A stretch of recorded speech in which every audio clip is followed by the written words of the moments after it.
Karbala, the stand that echoed forever. Chapter 1. Bismillahir-Rahman-ir-Rahim.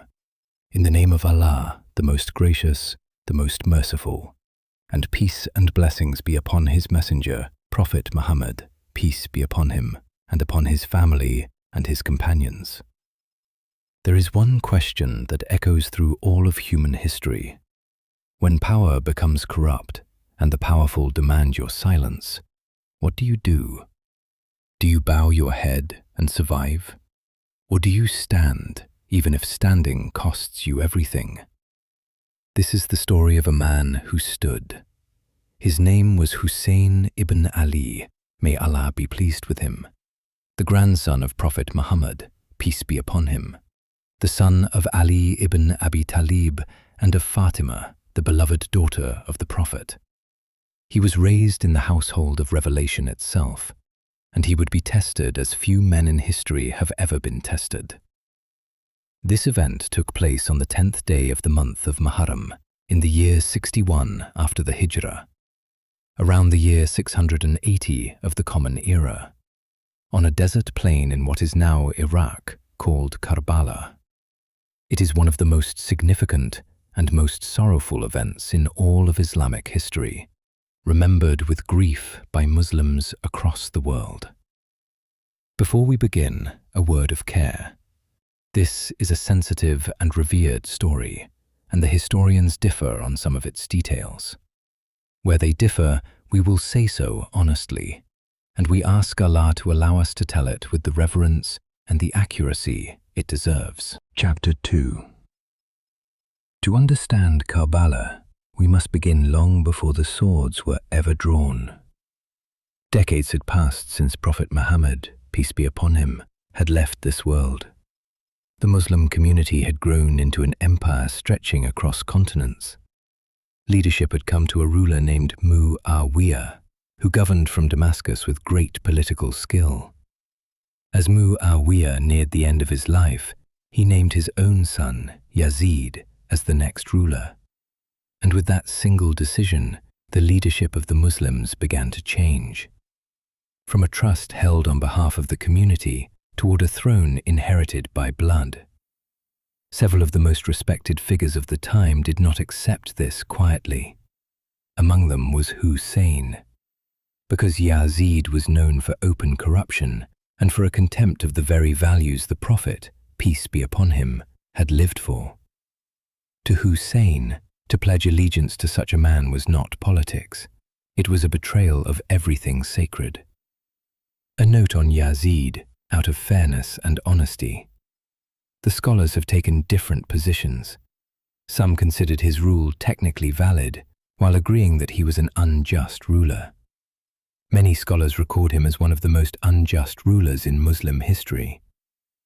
What is not disputed is that Hussein saw allegiance to him as a line he could not cross. When Muawiyah died and Yazid took power, the new ruler sent orders to his governor in Medina. Secure the allegiance of Hussein and accept no refusal. And so the storm that had been building for years finally broke. Chapter 3. In the city of the Prophet, peace be upon him, Hussein was summoned and the demand was delivered, pledge your loyalty. Hussein understood exactly what was being asked and exactly what it would mean. He knew in his heart he could never place his hand in allegiance to a man like Yazid. To do so would tell the entire Muslim world that tyranny was acceptable. He would not. The famous words attributed to him capture it. A man like me does not give allegiance to a man like Yazid. But he also knew that to remain in Medina was to invite bloodshed in the city of the Prophet. So Hussein made a decision. He would leave, not in surrender, but to find a place where the truth could still be spoken. He gathered his family, his sisters, including the noble Zaynab, his children, the women and the young ones of his household, and he set out toward the sanctuary of Mecca, the one place where, by ancient law, no blood was meant to be spilled. Imagine the weight of that departure, leaving the city of his grandfather, walking away from home, knowing he might never return. And still he chose the road of conscience over the comfort of safety. Chapter 4. In Makkah, Hussein and his family found refuge for a time, but word of his refusal had spread across the Muslim world. And in the city of Kufa, in what is now Iraq, something extraordinary began to happen. The people of Kufa had long loved the family of Ali. They were weary of Umayyad rule, which they felt was unjust, and now they saw their chance. Letters began to arrive for Hussein. Not one, not 10. The historians record that thousands of letters poured in. Some accounts say as many as 12,000. Each one begging him to come and promising their support. It was an overwhelming call, but Hussein was wise. He did not simply ride out on the strength of promises written on paper.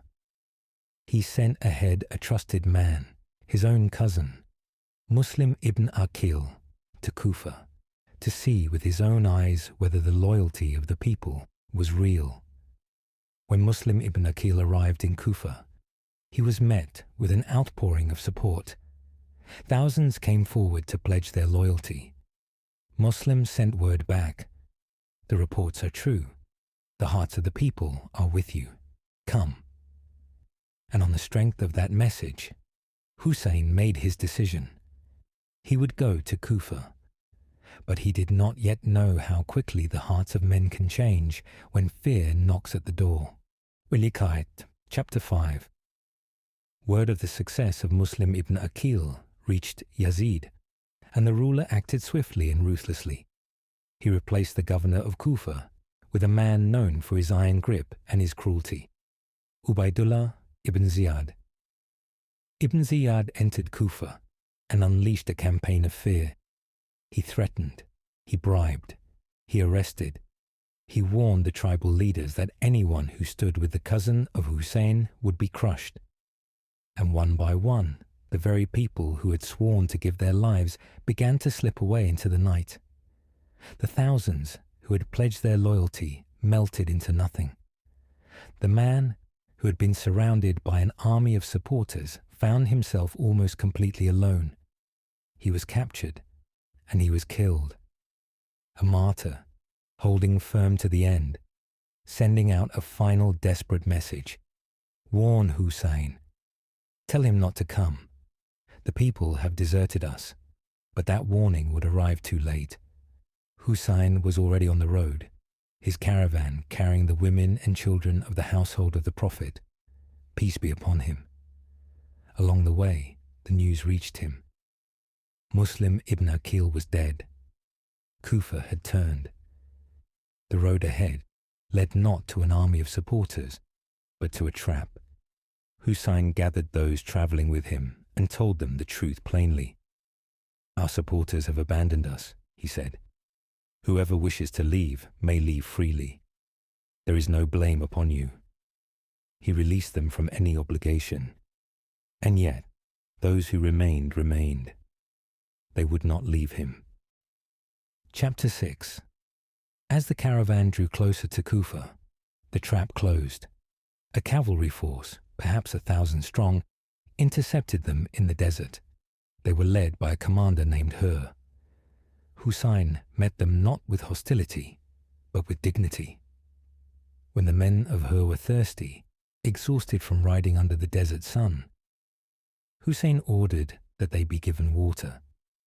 He gave water even to their horses. This was the character of the man.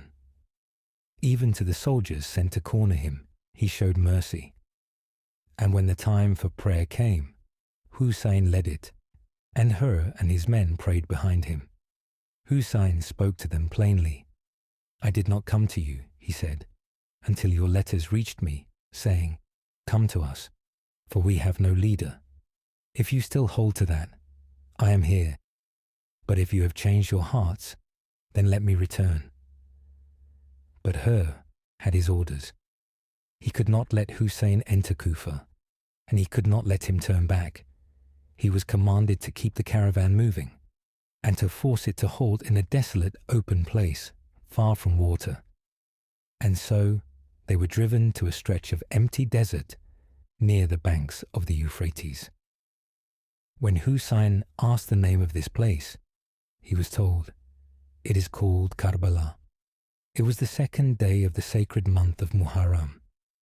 The tents were pitched, and the household of the Prophet, peace be upon him, waited, surrounded, upon the plain of Karbala.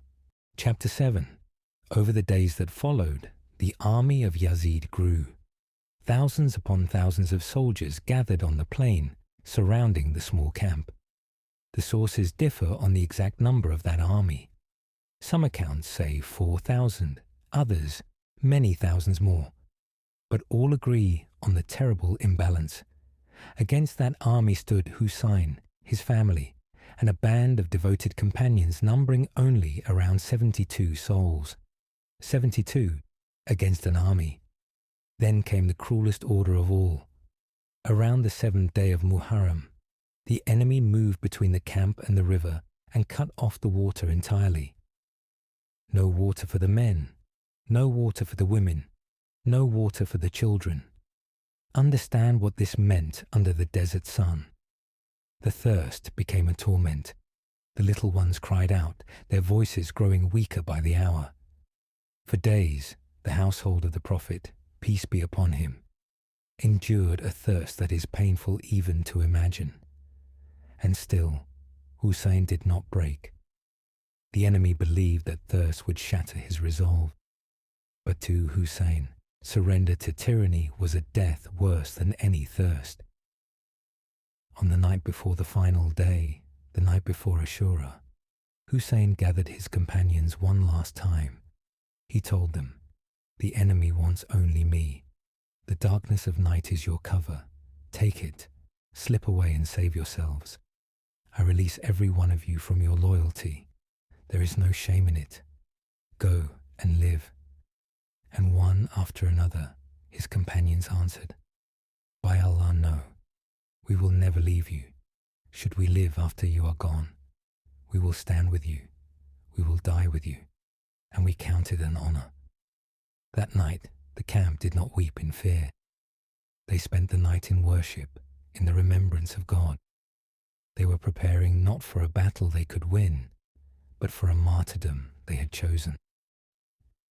Chapter 8. The 10th day of Muharram dawned, the day of Ashura. Hussein arranged his tiny band and drew the tents close together at their backs, so that no enemy could surround them from behind, and across from them stretched the vast army, rank upon rank. Before a single blow was struck, Hussein rode forward to speak. He wanted, even now, to reach whatever conscience still lived in the hearts of those soldiers. He reminded them who he was, the grandson of their own prophet, peace be upon him. He reminded them that it was they who had written to him, they who had invited him. "If you have changed your minds," he told them, "then let me go." His words pierced some hearts. And here, one of the most powerful moments of the entire story unfolds. The commander Hurr, the very man who had first intercepted the caravan and driven it to this place, could no longer bear what he was part of. His conscience overwhelmed him. He crossed the battlefield, left the army of thousands, and joined Hussein, where he would soon give his life for the truth he had finally chosen. From enforcer to penitent to martyr. But the commanders of the army had no such change of heart. The order was given. A first arrow was loosed, and the battle of Karbala began. Chapter 9. What followed was not truly a battle. A battle is fought between two armies. This was a few dozen standing against thousands. And yet, what those few showed that day has echoed for more than 13 centuries. One by one, the companions of Hussein went out to face the enemy. Each of them knew there was no victory waiting, only martyrdom.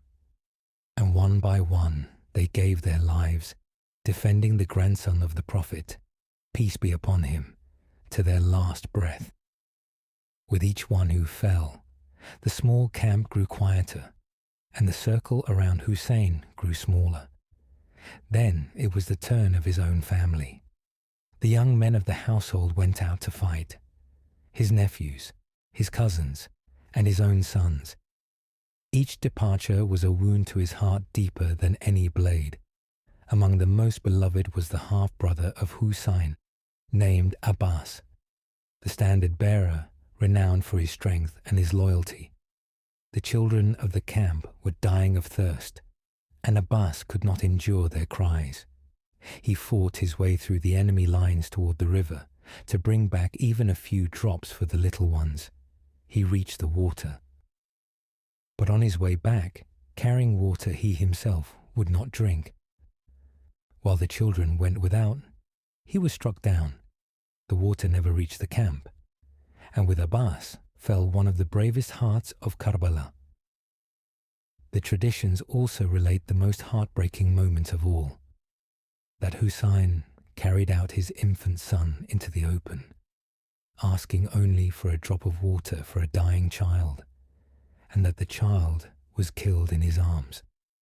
Hussein did not curse. He turned it over to God and said, "O Allah, you are my witness." Chapter 10. By the late afternoon of Ashura, they were all gone. Every companion, every brother, every son old enough to lift a sword. The camp that had hummed with worship the night before was now a place of silence and grief. And Hussein stood alone.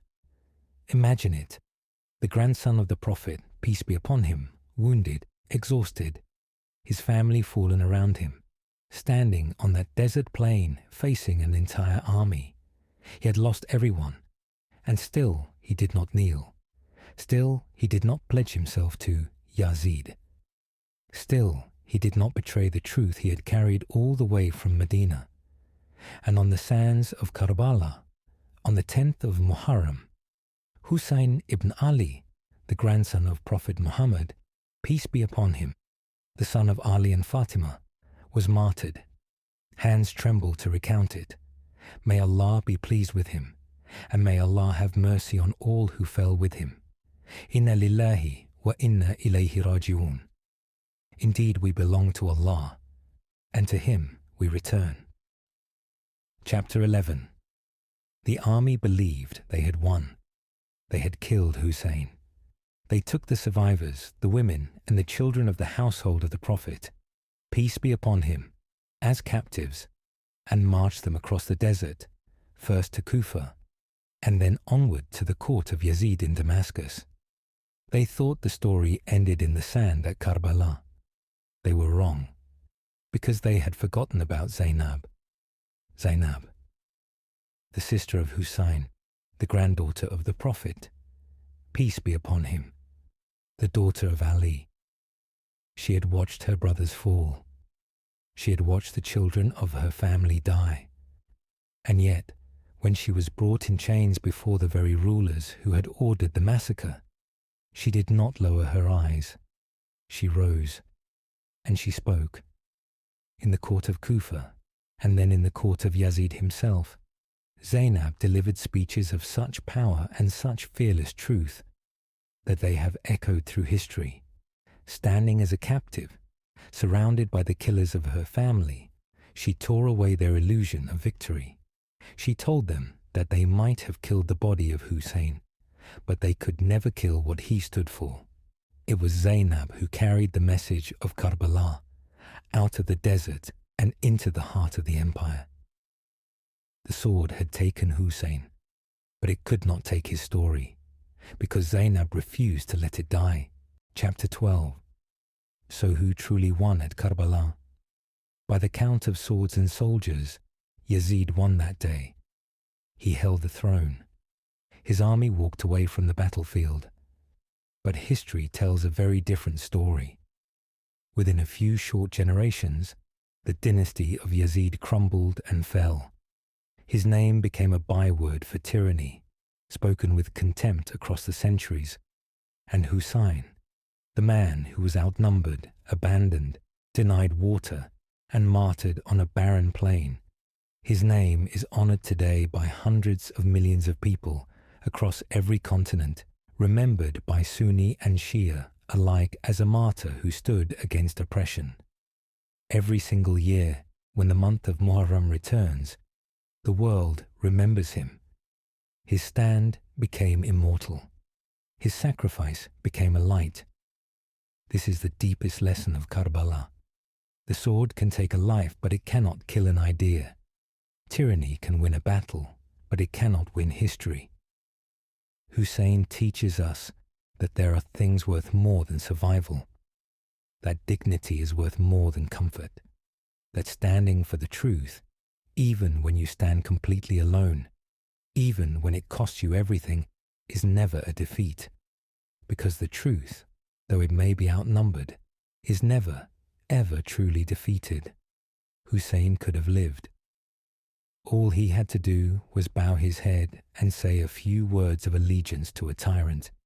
He chose instead to die standing, rather than to live kneeling. And in making that choice, he gave the world a measure of courage that has inspired the oppressed and the seekers of justice for more than 1,300 years. Karbala is a question that every generation must answer for itself. When you see injustice, what will you do? When the powerful demand your silence, will you give it? Or will you remember the grandson of the Prophet, peace be upon him, standing alone on the sands of Karbala, refusing to bow? May Allah be pleased with Hussein and with all who stood with him, and may we be among those who stand for the truth in every age. If this story moved you, carry its message forward. Subscribe to the Mercy Archive and join us as we bring the great stories of Islam to life.